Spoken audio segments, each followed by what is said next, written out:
কিন্তু তাহলে আজ পর্যন্ত এমন কোনো উদ্যোগ আমরা কেন দেখলাম না, তাই না?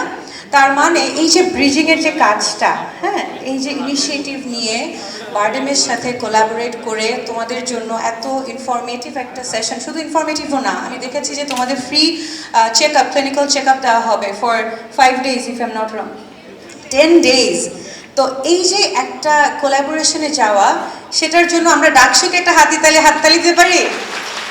হ্যাঁ, কারণ কারণ আমরা সবাই সবার জীবন নিয়ে আছি, কিন্তু সবার জন্য কি আছে কিনা সেটার একটা প্রশ্ন আছে। সেখানে ডাকসু কিন্তু অনেক ভালো ভালো স্টেপস নিচ্ছে, যার একটা আমরা দেখতে পাচ্ছি যে কিভাবে হেলথ কনসার্ন বা হেলথ অ্যাওয়ারনেস রেজিংয়ের ক্ষেত্রেও তোমাদের ভাইয়া আপুরা সবাই মিলে এগিয়ে আসছে। আচ্ছা, তারপরে এবার আসি আমাদের বিষয়ে। হ্যাঁ, কোথা থেকে শুরু করি? আচ্ছা, কামিনী রায় একটা কবিতার 2টা পংক্তি আছে, সকলের তরে সকলে আমরা, প্রত্যেকে মোরা পরের তরে। হ্যাঁ, এখন ছেলেদের বিষয়ে একটা অ্যালিগেশন থাকে যে ছেলেরা শুনে শুনে কান দিয়ে এক কান দিয়ে ঢুকে আরেক কান দিয়ে বের করে দেয়, মেয়েরা উল্টা সব শুনে এবং সব রেজিস্টার করে। আমার ধারণা কামিনী রায়ের এই 2টা লাইন মেয়েরা খুব ভালো করে হিস্টোরিক্যালি, ট্র্যাডিশনালি, কালচারালি, যেভাবেই বলো না কেন, রিলিজিয়াসলি লালন করে ফেলেছে। তার কারণেই দেখা যায় মেয়েরা সবার তরে, হ্যাঁ, সকলের তরে মেয়েরা আছে।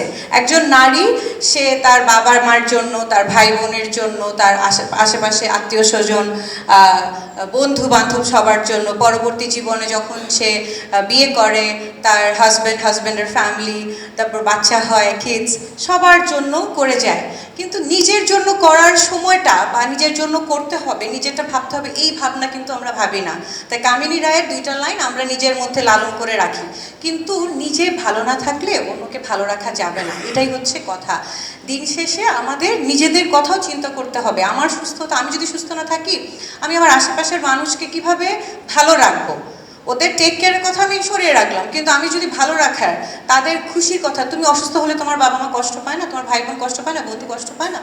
তার মানে হচ্ছে নিজের বিষয়টা আসলে আমাদেরকে ভাবতে জানতে হবে, হ্যাঁ, করতে হবে। এই জিনিসটা we have to practice, we have to start practising. আমরা সেলফ লাভকে অনেক সেলফিশ একটা বিষয় মনে করি। আমরা মনে করি যে মেয়েরা নিজেদের কথা ভাবলে সেটা খুব সেলফিশ বিষয়, আসলে তা কিন্তু না।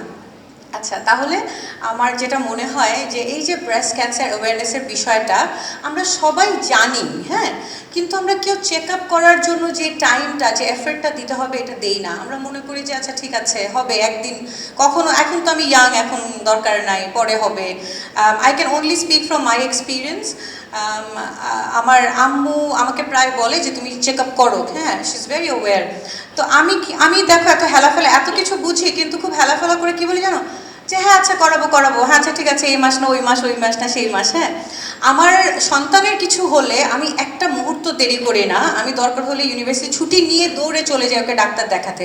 কিন্তু আমি গেলে আমার কতক্ষণ বসে থাকতে হবে, অনেকক্ষণ সিরিয়াল থাকবে, সিরিয়াল পাবো কি না, এতক্ষণ বসে থাকতে ভালো লাগে না, টাইম ওয়েস্ট।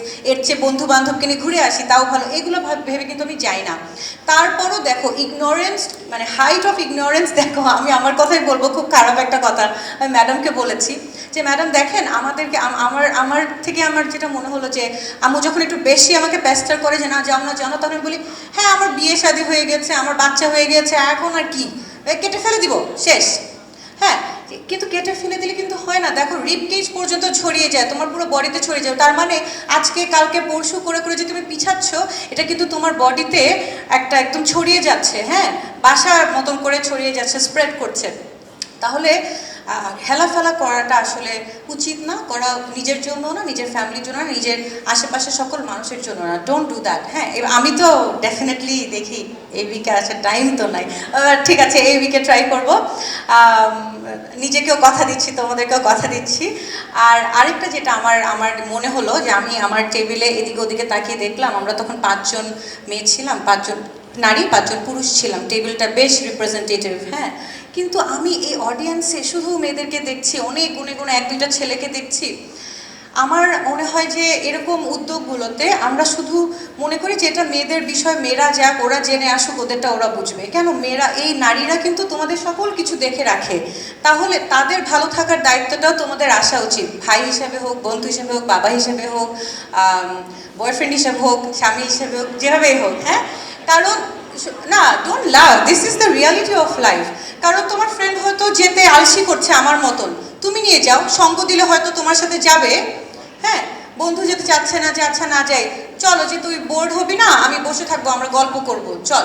তো এই যে দায়িত্বের জায়গাটা, বা মাকে মনে করে দেওয়া বা বোনকে মনে করে দেওয়া যে যাও, চলো আমি নিয়ে যাই তোমাকে, বাড়িতে বেড়াতে আসছি, চলো আমরা ডাক্তার দেখে আসি। ডাক্তারের কাছে না পারতে মানুষ যায় না, তারপর ডাক্তারকে দোষ দেয় যে চিকিৎসা ঠিক হলো না, কিন্তু চিকিৎসার বিষয়টা কিন্তু লাস্ট মোমেন্টে না, it has to start from early on, symptom দেখা যাওয়ার পর থেকে।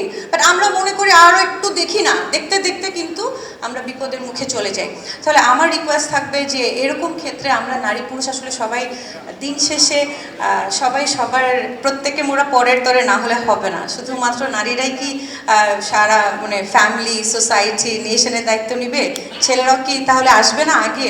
তাহলে আমি চাই যে এগুলো, এই যে সেন্সিটিভ টপিক, আমরা এটাকে একটা ট্যাবু করে রেখেছি, আমরা কথা বলি না, ব্রেস্ট ওয়ার্ডটা বলতেও লজ্জা লাগে, সেটাও বলতে চাই না। We should come out of it, and it is high time that we come out of it. It is a part of your body, it is as important as any other parts of your body, and most importantly, any kind of negligence to any kind of disease might lead to, মানে আমি বলতে চাচ্ছি না মুখ দিয়ে, ওয়ার্স outcomes. হ্যাঁ, মানে মুখ দিয়ে বলতেও কষ্ট হচ্ছে, তাহলে যখন জীবনে এরকম একটা ঘটনা ঘটে যায় তখন সেটা কত কষ্টকর হয়।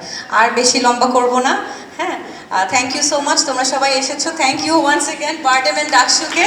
অ্যান্ড আমি তোমাদের মতনই আসলে শুনতে এসেছি, জানতে এসেছি, এবং আমরা যেন সবাই এই 10 দিনকে ইউটিলাইজ করি। যারা আজকে আসতে পারেনি তাদেরকেও জানিয়ে দিও। আর 10 দিন হাতে আছে বলে 9 দিনের দিন যে সবাই ভিড় করো না, হ্যাঁ, তাড়াতাড়ি করে ফেলো। Thank you so much once again, আসসালামু আলাইকুম। আল্লাহ।